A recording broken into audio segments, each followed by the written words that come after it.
Si Baron Frederick von Geisler na mas kilala sa sining bilang si Baron Geisler ay tinuturing na isa sa mga pinakamauhusay ngunit pinakamasalimuot na aktor ng kanyang henerasyon. Siya ay sinilang noong 5 ng Hunyo taong 1982 sa Clark Air Base na matatagpuan sa Angeles City, Pampanga. Siya ay may lahing German-American at Pilipino. Ang kanyang ama ay si Donald David Geisler Jr., isang sundalong Amerikano na nadestino sa dating base militar ng Estados Unidos sa Pampanga. Ang kanyang ina naman ay si Gracia Cantor Bayonito na nagmula sa Calabanga, Camarines Sur. Lumaki si Baron sa isang pamilyang may hilig sa palakasan at sining. Ang kanyang nakatatandang kapatid ni si Donald Geisler ay naging tanyag na atleta sa larangan ng taekwondo at kinatawan pa ng Pilipinas sa Sydney Olympics noong taong 2000. Sa kanyang kabataan, si Baron ay pumasok sa Chevalier School sa Pampanga para sa kanyang pangalawang antas ng edukasyon at kalaunan ay nagpatuloy sa pag-aaral sa All Nations College. Bagamat may marangyang simula dahil sa lokasyon ng kanyang paglaki at estado ng pamilya, maagang naaninag sa kanyang kabataan ang mga isyu ng galit at emosyonal na ligalig na naging mitya ng kanyang mga susunod na suliranin sa buhay. Nagsimula ang karera ni Baron Geisler sa industriya ng libangan noong taong 1994 sa edad na 12 nang mag-audition siya para sa tanyag na pambatang variety at gag show ng ABS-CBN, ang TV. Sa mahigit 2,000 kabataan na nagbakasakali sa kanilang lalawigan sa Pampanga, si Baron lamang ang tanging natanggap mula sa nasabing batch ng auditionees. Ang kanyang talento sa pag-awit at kakaibang itsura ang naging susi upang mapansin siya ng mga manunuri. Pagkatapos ng kanyang maikling pagganap sa telebisyon at sa pelikulang Ang TV Movie, The Hadarna Adventure noong taong 1996, formal siyang ipinakilala bilang bahagi ng Star Circle Batch 5 noong taong 1997. Dito'y sinama siya sa isang boy trio na tinawag na Coolits kasama sina John Lloyd Cruz at Mark Solis. Sa panahong ito, si Baron ay tinuring na isa sa mga pinakapangakong batang aktor kung saan madalas siyang itambal sa aktres na si Kristen Hermosa at isama sa mga kabataang pelikula tulad ng Nagbibinata noong taong 1997 at Oo Na, Mahal Na Akong Mahal noong taong 1999. Sa kabila ng maningning na panimula bilang isang teen idol, ang karera ni Baron ay unti-unting lumipat patungo sa mas mapanghamong papel.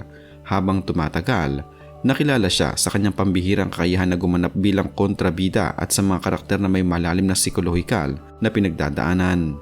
Noong taong 2005, nakamit niya ang parangal na Best Single Performance by an Actor sa Star Awards for TV dahil sa kanyang natatanging pagganap sa isang yugto ng Maalaala Mo Kaya. Ang kanyang rurok bilang isang seryosong aktor ay napatunayan nang manalo siya bilang Best Actor sa Cinemalaya Independent Film Festival para sa pelikulang Jay noong taong 2008.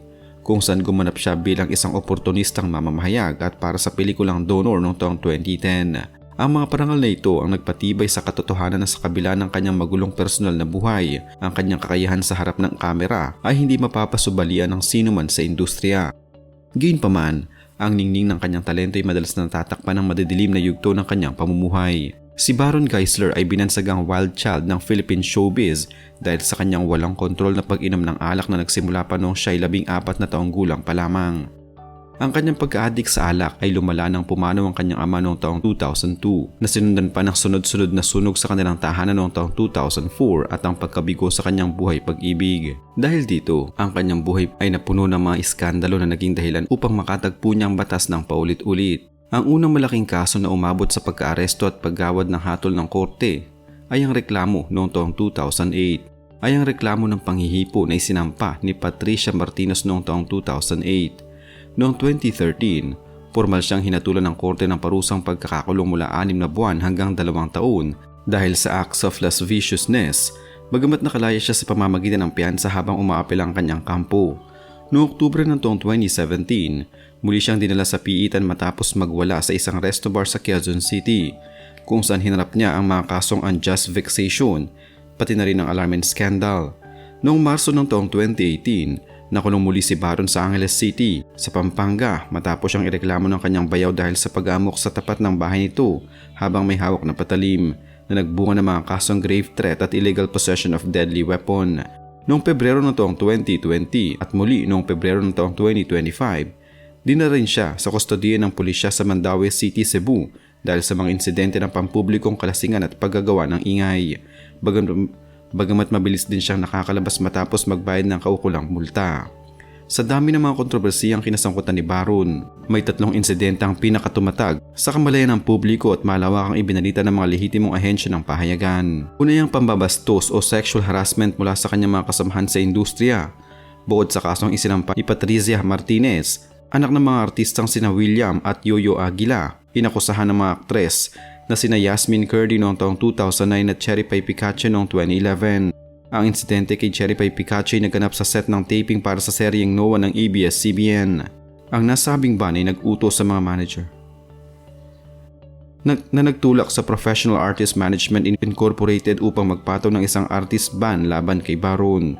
Ang pangalawang kontrobersiya na yumanik sa industriya at nag-viral sa mga plataforma ng social media ay ang insidente ng kanyang pag-ihi sa kapwa-aktor na si Ping Medina noong Nobyembre ng taong 2016 habang kinukunan ng isang eksena para sa independenteng pelikulang Bubog sa Subic, Zambales. Biglang umihi si Baron sa mukha at katawan ni Ping Medina na noon ay nakagapos bilang bahagi ng karakter.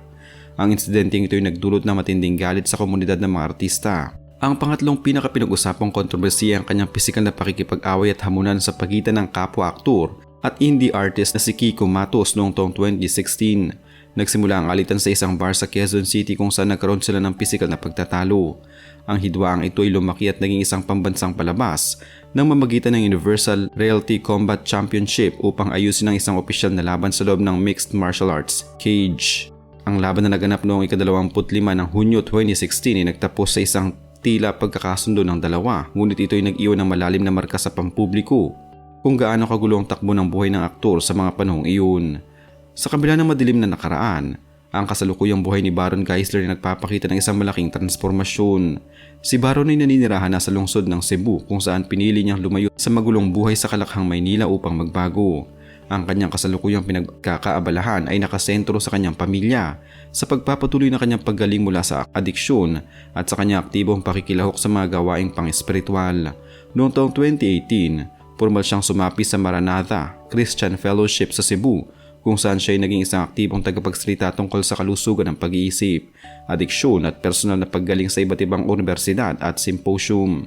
Bukod dito, matagumpay niyang natapos ang kanyang antas ng edukasyon na Bachelor of Arts in Theology noong taong 2022. Noong taong 2020, nagpatala rin siya bilang isang reservist sa hukbong dagat ng Pilipinas.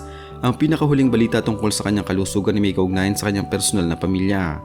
Sa mga panayam noong huling bahagi ng taong 2025, inihayag ni Baron na ang kanyang anak na bunso ay diagnosed na may mild autism spectrum disorder. Ang kalagayang ito ng kanyang anak ang naging pangunahing motibasyon niya upang mas maging maingat sa kanyang kalusugan at buhay. Sa pangkalahatan, siya ay nasa mabuting kalagayan, masigla at may malalim na focus sa kanyang emosyonal at mental na kalusugan. Sa usaping pampamilya, si Baron Geisler ay masayang kasalukuyan na may asawa at mga anak. Ikinasal siya kay Jamie Marie Evangelista noong ika-12 ng Setyembre 2019 sa isang sibil na seremonya sa Quezon City Hall. Si Jamie ay isang psychologist na nagmula sa Cebu at sila ay unang nagkakilala noong panahon na si Baron ay sumasailalim sa rehabilitasyon sa isang pasilidad sa nasabing lalawigan. Si Jamie ang itinuturing ni Baron na kanyang pinakamalaking taga-suporta at naging instrumento upang muli ang kanyang buhay ay tumayo mula sa pagkakalubog. Biniyayaan ang kanilang pagsasama ng isang anak na babae na isinilang noong Enero ng taong 2020 na pinangalanan nilang Talita Kumi. Bukod kay Talita, naging balita rin sa publiko ang pag-amin ni Baron at ang dating aktres na si Nadia Montenegro tungkol sa kanilang anak. Noong taong 2024, formal na inamin ni Nadia Montenegro na si Baron Geisler ang tunay na ama ng kanyang anak na si Sofia Asistio. Sa kasalukuyan, si Baron ay aktibong bumabawi sa mga taong nawala sa kanila. Si Sofia, nakasalukuyan ng isang dalaga at nag-aaral sa kolehiyo sa larangan ng business marketing. Inihayag din ni Baron sa isang panayam kay OG Diaz noong 2024 na mayroon pa siyang isang anak sa ibang babae na naging bahagi ng kanyang nakaraan, na umasa siyang makikilala at makakaugnayan din balang araw kapag maayos ng lahat ng sitwasyon.